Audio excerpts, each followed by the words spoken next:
showers and thunderstorms today with strong southwesterly winds to 37 miles per hour. It's a numbers game, especially for the situation that we're in. We're coming off of a high water event here. The outdoors is not a hobby. It's not our passion. It is our way of life. We make the perfect cast, slow our breathing to execute a perfect shot, spend hours researching locations and techniques. Regardless of effort, we fail. This series is not about incredible bites or trophy animals. Our goal here at Day One Outdoors is to educate our viewers utilizing new technology to offer a different perspective. Watch as we research new areas, plan out the day, and adjust to changing conditions.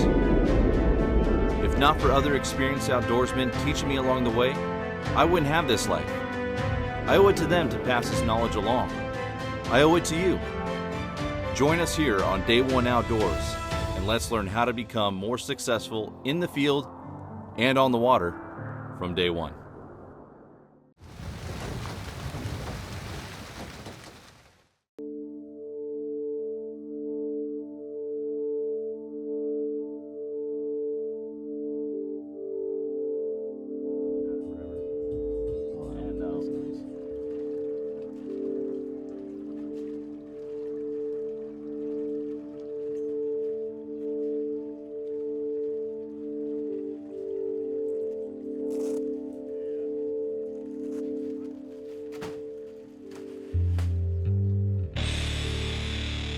Kona, Hawaii, the legendary port for blue marlin anglers around the world, home to countless grandeurs and fables of billfish laws. Toss it underneath the drone. I had always imagined one day setting foot on the docks where so many anglers first stepped onto a sport fisher and returned with life-changing memories. These calm waters and nearshore ledges create the ideal location for pelagics to feed as they traverse the expansive Pacific Ocean. 130s all the way around. After reading countless books and hearing the stories of what Kona has to offer a blue water angler, a trip I had dreamed of one day doing for 30 years, the time had finally come to lower the riggers, drop the teasers, and set our spread.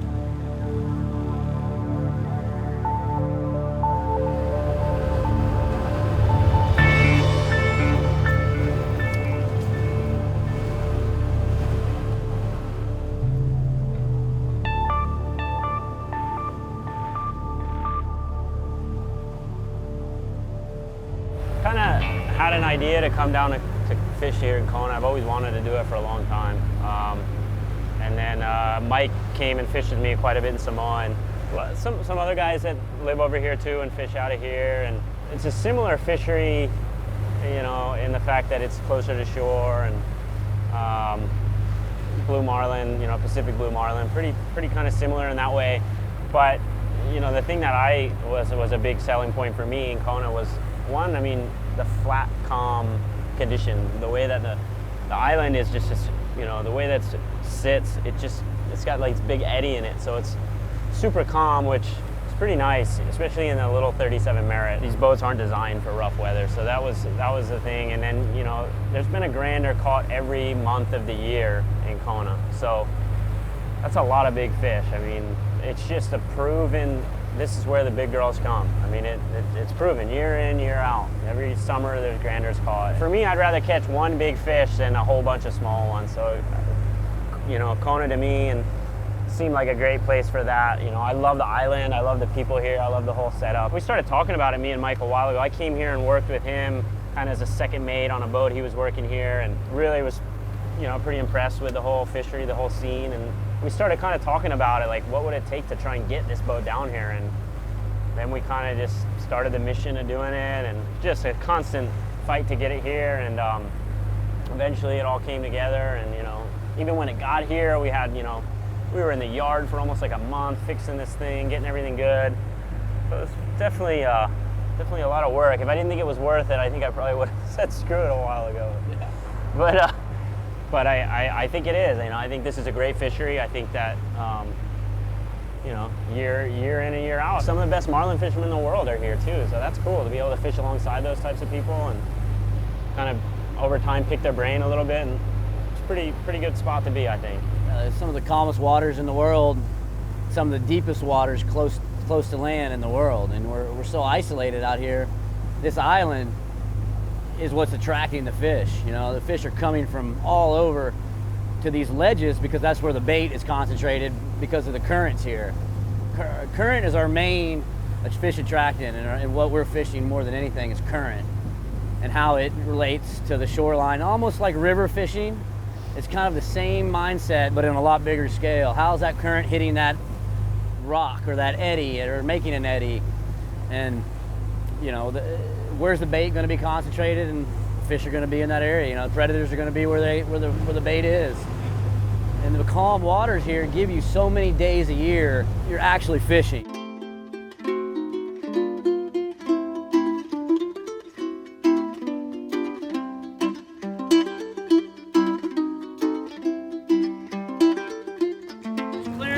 Right now, I'm just going to check all the lures, make sure everything's running properly and nothing's tangled. Every once in a while the skirts will get caught on the hook. Just every hour or so, just take a look at them, make sure they're in tip-top shape. We're about halfway through our first day right now, and we've been covering a lot of ground. That's the really beautiful thing about trolling out here with the lures. We're not fishing dead bait, we're not fishing live bait, so we can keep our troll speed up and just cover water. And out here, we're looking for that big bite. And to find a big bite, you need to cover that ground and get in front of as many fish as possible to try and find one.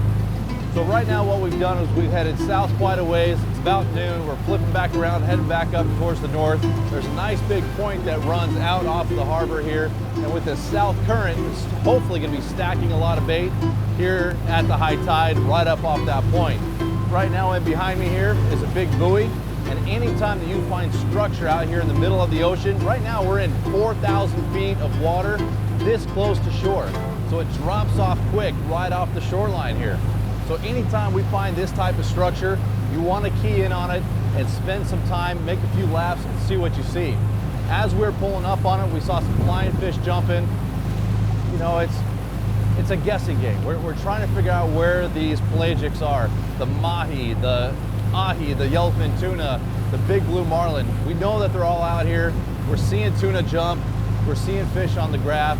It's just a matter of getting in front of the right fish at the right part of the tide at the right time of day and give them something that they want to chew. So we're gonna make a couple laps here around this buoy, see if we can't find any fish that want to play ball.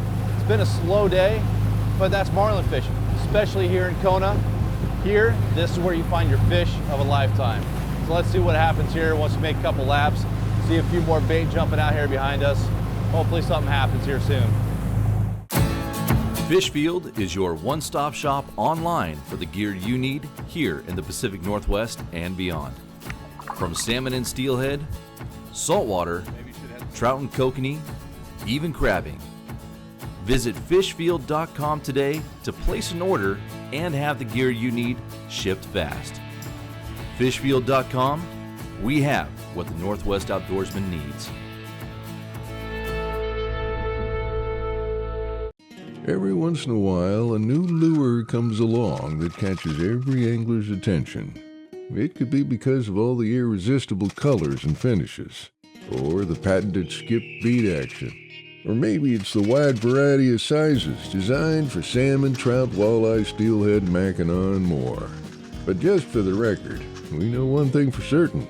We didn't design the maglip to catch fishermen. Yakima Bait Company.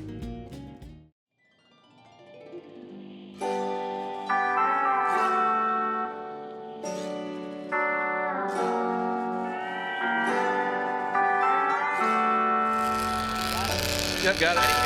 Yep.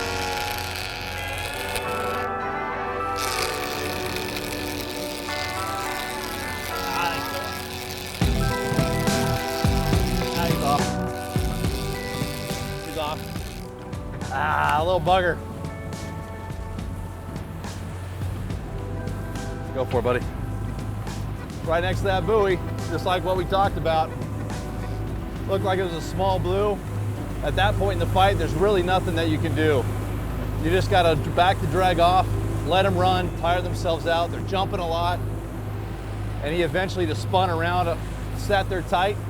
He was slowly peeling line off. As soon as Captain Chris backed the power off on the boat, the fish, we expected to just keep on going. And either some slack came in the line, who knows what happened. And honestly, the fish, they hit so hard, a lot of times they just don't get a good hook in the corner of their mouth. You get them just wrapped around the bill. But that fish there looked like a 200-300 pound blue. That's very encouraging. We're just after the high tide, and that one hit our right short, I believe. Yeah. Right here? Yeah. Awesome. You chafe it up, see how... We use that cable, keep that chafing. Yeah. Not so much for the strength of the cable, but just so when it's in their mouth, they won't chafe through it on a long battle. Well, a lot of times, like on their bill, isn't it almost barbed? Oh yeah, I mean, they hook back. It's really crazy. You touch it, it'll just shred your hand up. It's like, I don't know, 80 grit sandpaper or something. Yeah, well, you can tell. I mean, just look at that. It's crazy. That's one he bit there, huh? Yeah. What? Koya poi dog, that's called. Made right here in Kona. So what does that mean?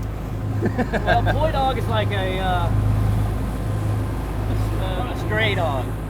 Like an old alley dog, you know, like the one that steals everything or always around when your female's in heat. So if we're running this color here, the dark purple and black, a little bit of silver mixed in, is that typically what you use on a bright day like this, or is this just a consistent one that works regardless of the condition? It's just the one that works regardless of the conditions. And, you know, the purple are aku or skipjack tuna. Here in Kona we have what we call an aku. It's similar to a skipjack, but it's the Pacific skipjack. Okay. So they're not exactly the same, but they got a lot of purple in them. There are a lot of black, silver, and purple. So that's really what that's assimilating. You guys see that very first bite on the right?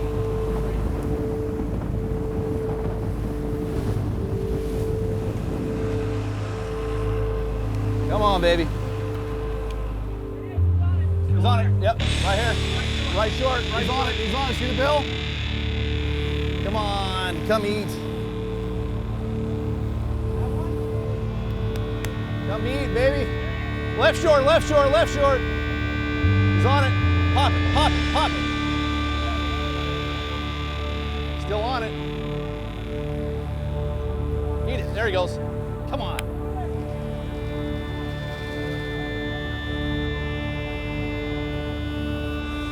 Oh, he's so close. Hey, Chris. We just lost that fish. Chris spun around back on the exact same spot where he raised that other one that we lost, that smaller blue, and this one came up, and he came up first on a right long, then came right short, then left short. He pulled the left short out of the rigger. Unreal. That was a legit blue. That was a big fish. That was really cool to see. That's one of my favorite things to watch, is that bill come up, start cracking on the lure. So Chris right now is going to spin back around, see if we can't raise him again.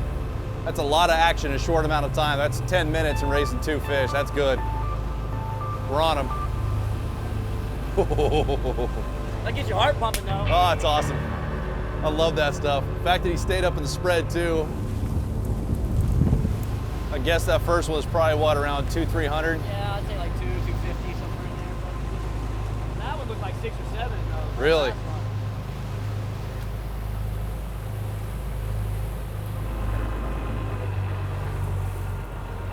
We're just now getting back out in front of the harbor, and it's starting to push into the late afternoon. We're gonna call it an early day here today. It's our first day out here, and today was an exploratory day. We're just trying to get a lay of the land. You know, Chris just brought his boat over from Samoa, so this really was his first full day out here, looking around, trying to get a feel for what these fish are doing. And truth be told, considering what we've heard from the other boats, and we're gonna know better once we get in the port and look for the flags, but it sounds like it's a pretty slow day for everybody, for the entire fleet out here. So the fact that we raised 2 fish, one of which was easily over 500 pounds, today was a good day. Marlin fishing is not a numbers game. Marlin fishing is about getting the quality fish, especially here in Kona. This is the one port in the entire fleet of marlin fishermen around the world that has a grander landed, 1,000-pound marlin plus landed in every month out of the year. That's what we're hunting for out here. That's why we came to Kona. So today we're gonna rest up, not gonna make it a long day. Tomorrow we're gonna fish hard, change up a few things. Chris already has an idea of a different way that we're gonna fish, try some different techniques, different areas, and really see if we can't bring up a few more fish into the spread. But again, the fact that we brought up 2, that's a heck of a good start. So right now we're gonna start cleaning up here. I'm gonna help Mike out, get our gear all cleaned up, and jet back into port. Good day.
Salmon swim up to 3,000 miles to return to their exact place of birth to reproduce.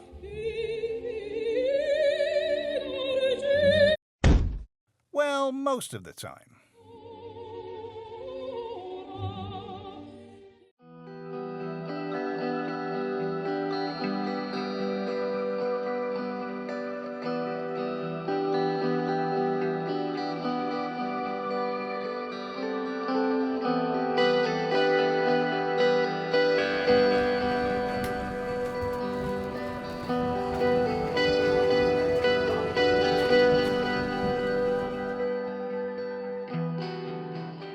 Chris, we're just coming out of the harbor here right now. We're just getting our lines all squared away. Mike kind of went through that for us, but I want to talk less about the gear and our spread right now and more about location and kind of what our plan is for today, because we're not going to catch them regardless of what we have on our spread unless we're around fish. So what's your thought for today? Well, the good thing is that the current hasn't changed. Yeah. So that's awesome. The current didn't change overnight. It's doing the same thing. We'll see how that goes throughout the day, but that means that where the fish were yesterday, they should be stacked up in the same areas. Okay. So what I'm doing is heading out to the 1,000 fathom line, 6,000 feet. Right around here, there were 2 fish lost yesterday around the 500-600 pound range. So I want to just cruise through that area. Then we're gonna go down the coast a little bit south, down to where we got those big bites yesterday. Gotcha. I'm gonna work that area a little bit and see, sometimes it happens a lot. It's funny, you get a fish, as long as the current doesn't change too much, you'll catch a fish and you go back to the same spot the next day and there's a fish there, whether or not it's the same exact pack of fish or it's just something good's there's some bait and there are more there coming to feed. But regardless, that's pretty much what I'm gonna do. And because of the current being very similar to yesterday, that's really good for us because we had a whole day yesterday to kind of scout around. We had a whole 8 hours to kind of do a search pattern and really see what was going on. And a lot of times what happens is you do that and then you wake up the next day and everything's changed. You gotta freaking start over again. So the good thing about this is we narrowed down from yesterday where we wanna put our time in. Sure. And then today what we'll do is even narrow it down more. So when we get to the tide change, we're gonna be in the spot where we should get a bite. So, I mean, it looks good, I'm feeling pretty confident about it. So when it comes to tide changes, the reason that we're starting here a little bit further to the north, around those spots where a couple other boats had some grabs, is that because we're waiting on that tide change where we got bit yesterday? Yeah, I mean, if I had a tide change coming up in an hour and a half, I'd go straight to where we got those bites. Got it. And I'd work that area. But we got some time to kill, and I mean, it's not like the fish don't bite when it's when the tide's not changing. It's just often it gets really hot on the tide change. And it's not just blue marlin fish. I mean, that's a big deal for us salmon Yeah. fishing too. Tide change is a huge deal because it's a change in their environment. Yeah. And today, so for us back at home, we're obviously a lot further north in the hemisphere, but it's about an hour later every day. The tide change, is that about the same About the here? same here. About an hour later? Yeah. So that It can puts change a today little bit around what time? sometimes, but generally around then. Today it's going to be late afternoon, Okay. around 1 o'clock. About 1 o'clock, Yeah. perfect. That fish that we had come up, the second one, Yeah. we kept saying 500-600, but we're getting a lot more people say it might have been bigger. Oh yeah, it was big. We're gonna go find her again. She didn't get a hook in her. She didn't get a hook in She her. didn't. She could be still sulking around. I mean, if that fish eats bait the way it tried to eat that lure, then the thing's probably hungry right now. There's no way that thing's. So, I mean, we should get a bite. Lazy. Yeah.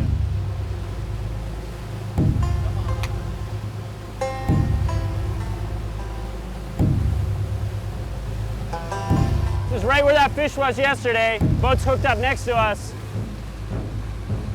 Oh, he's on the long. He's on the long. There you go. There you go. Shotgun.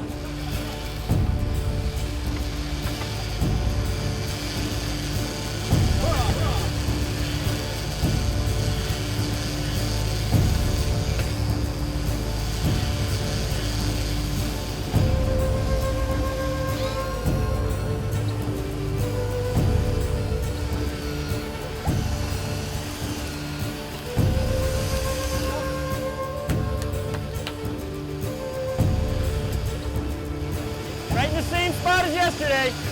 Right on the mark. Jump it. Jump it. Jump it. I got you. Jump it. Clear that line, Joe. Look at it go. Still going out there. All right, buddy. I'm ready. Okay, you guys ready?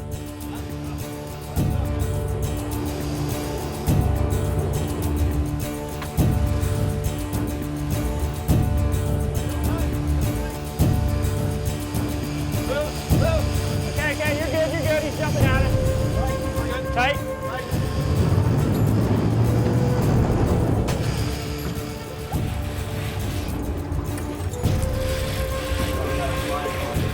Yeah, slider right here. Real close, guys. You see him? He's just swimming with us. Good job, gentlemen. Little male. Nice work, Mike. Boy, Mikey. Okay. Yep. Nice work, Cody. There you go. Good job, Chris.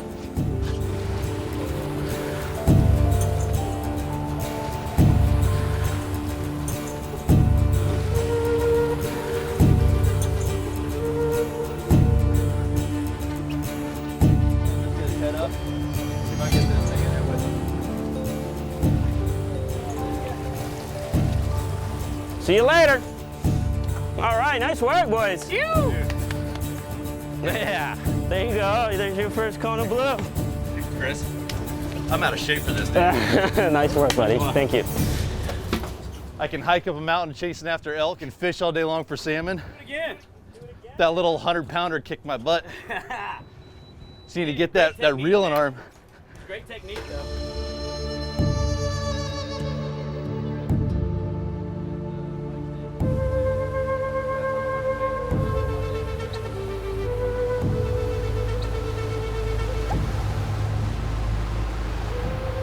Chris, that one was what, about 100, 150 pounds? Yeah.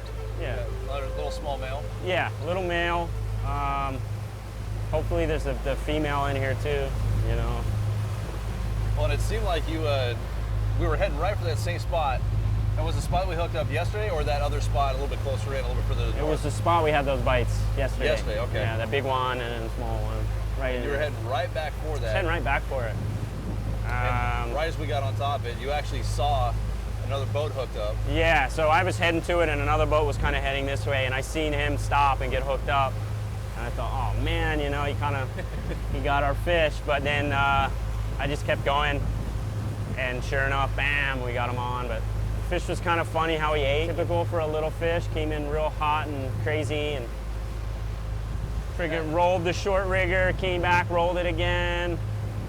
Then he hit the right long. Then he hit the left long. The left long, yeah.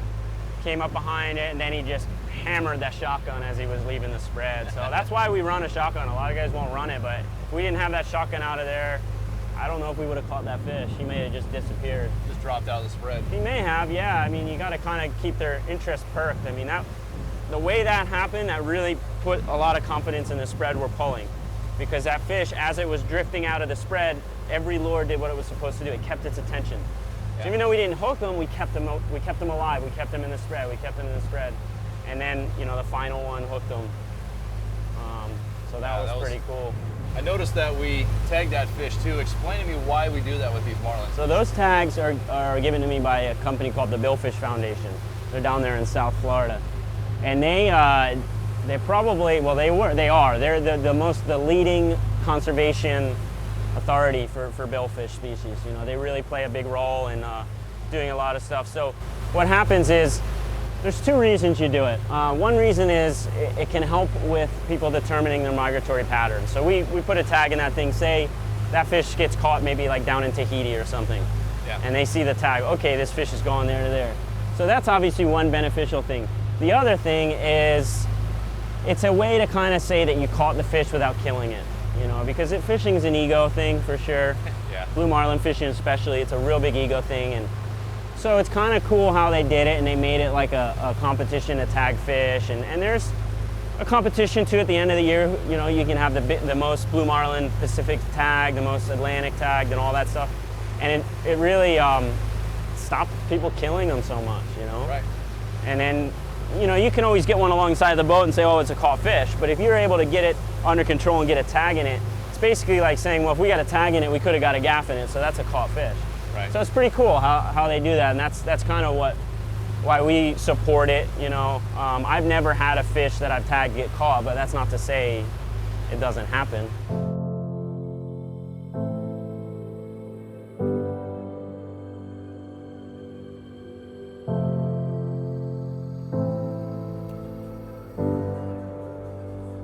The still, calm waters of Kona rose 3 billfish into our spread, one of which I will dream about for quite some time. More days to come.